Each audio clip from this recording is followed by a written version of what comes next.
I used to be a habitual people pleaser. For much of adulthood, I constructed a false identity around trying to be what I thought my parents most wanted me to be. Trying to be the perfect girlfriend, trying to be the coolest, nicest person for whomever I was hanging out with at the moment. And in many aspects, I was myself. It's not like I was totally lost and fake. But I didn't really know who I was when I was just left to my own devices. If I wasn't trying to please my boyfriend or fit in with a certain subculture or take on the identity of what society said was right and successful, who would I be if I was just pleasing the one and only person who is guaranteed to be with me every single moment of my life? I didn't know. And that was the real problem that was creating all the other problems in my life. I realized that nothing was going to change until I uncovered who I was beneath all the people pleasing, so I could finally do what I never had the chance to do, which is to discover who I'd be if I was pleasing myself. So for the past 10 years, I've been on a journey to people please the number one most important person in my life. People pleasing centers around the constant worry of what will they think?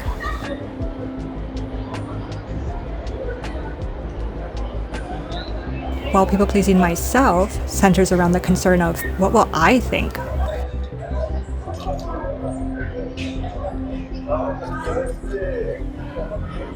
I'm so ready to be real and authentic, whatever that is. And this is what I've been trying so hard to do for ever, I guess. I mean, to just be comfortable with who I am, and yet I feel like it's arrogant, it's egotistical, but that's not what it is. I mean, it's not like my whole personality is going to change. I was so afraid that I'd turn into an asshole, but it was actually the exact opposite. Instead, I became kinder and more understanding of others because I was happier within myself. And people who are truly happy and comfortable within themselves, they do not need or want to bring other people down.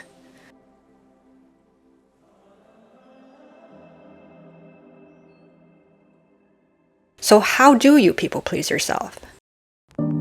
You people please yourself by doing to yourself what you normally do to others. When we're people pleasing, we're doing two main things. The first thing we're doing is that we are hyper noticing everything about the other person, their emotions, their expressions, their personality. We're thinking, who are they? What are they thinking and feeling and wanting? And then two, we adjust ourselves to be of service to them.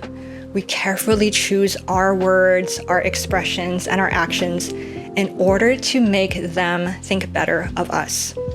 And then we notice how they react to us, and then we adjust ourselves accordingly, and the cycle continues over and over again. So to people please ourselves, we must treat ourselves like the special important person that we most want to please. We have to hyper notice everything about ourselves, our emotions, our interests, our preferences. We have to notice with curiosity and interest instead of judgment. And then we adjust ourselves to be of service to ourselves. We carefully choose how we interact and communicate with ourselves in order to make us more appreciative and pleased with ourselves. And then we notice how we feel when we're treating ourselves this way. And then we continue to adjust how we treat ourselves over and over again. And it's pretty straightforward. There was only one problem though. When I tried to notice things about myself, like how I truly felt and what I really wanted, all I noticed was everything that was wrong with me. I want you to look better. I want you to be impressive and successful so you're worth something. Why can't you have cooler interests so you can have more friends? Your creativity won't get you anywhere, so stop thinking about it. But I knew that this was not coming from my soul. It was coming from shame. And I could tell because it made me feel resentful and upset towards myself. It was the self-relationship that was programmed from my past. It wasn't a relationship with my true self. So I began thinking, when was I ever the real me? Was there ever a time where I wasn't second guessing everything about myself? When I was still in my own little world and I was fine with liking whatever I happened to like, and I wasn't trying to hide my emotions and I wasn't trying to constantly fit in. And it felt like up until around age 8, I was still in touch with my inner truth. I wasn't yet going around constantly worrying about what others would think. I'd be reading books while walking on the sidewalk. I'd be acting like a wild animal at home, and I would use up all the Scotch tape in the house. And I'd get in trouble for being too much in my own little world. And I remembered the cartoons and the characters that I liked and why I liked them. And I remembered when I felt miserable and why, and when I felt the most alive and why, and what I daydreamed about and who I wanted to become. And the more I remembered what it felt like to be my true self as a kid and to accept that part of myself with joy instead of judgment, the more I began to allow myself to notice the true whims, desires, and interests of my adult self.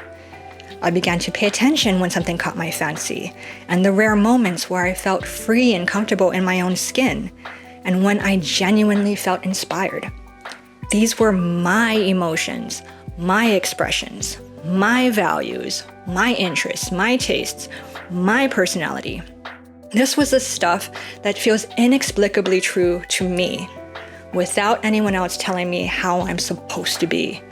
And the more I allowed myself to notice, the more I was able to do step 2 and adjust myself to be of service to myself.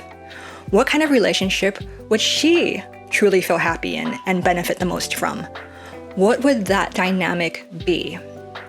And I remember how my 8-year-old self would daydream about having a twin, like a best friend who would let her explore her niche interests and random creative whims, who completely understood her, who had fun with her way, who enjoyed doing things for the sake of play and exploration and joy, who would stand up for her when she says that something is important to her, and who gives her a loving kick in the ass into action when needed, and who is dedicated to being her number one supporter, even and especially when things weren't going right.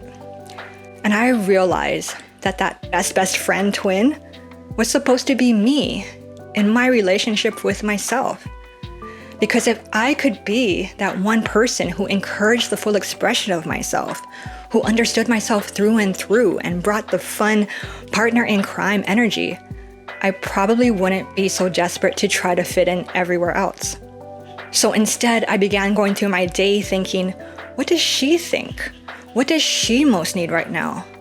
Does she need some firm but loving encouragement? Does she need a well-meaning kick in the ass to get going? Does she need to be celebrated for something that seems small on the outside but is a big accomplishment for her? Who do I most need to be for myself? And the more I did this, the more pleased I was with myself. And the more pleased I was with my self-relationship, the less I felt the need to people please others. And I was still a kind, good-hearted person, but in a balanced, genuine way, not in a controlling, needy, desperate one. And also, it was not about letting myself just mindlessly indulge and give in to whatever I wanted in the moment, because my true self does not want me to be that kind of person. My 8-year-old self didn't want to see me self-destruct. She wanted to see me face my fears and go after what felt right to my soul, and to express myself more fully and to become the strongest, happiest, fully expressed version of myself. And through this journey, I've gotten to experience what it feels like to not only be myself, but to enjoy being myself and who I'm becoming. We all have a right to find, become, and enjoy being who it is that we truly are, even if, and especially if, our past didn't foster a strong and healthy sense of self. I believe that a happier, more fulfilling life depends on our relationships with ourselves. So if you are interested in exploring who your 8-year-old self most desires to be, but you're not quite sure where to get started, you can check out this video for more inspiration and guidance. Thank you so much for joining me on this video, and I hope to see you in the next one. Bye.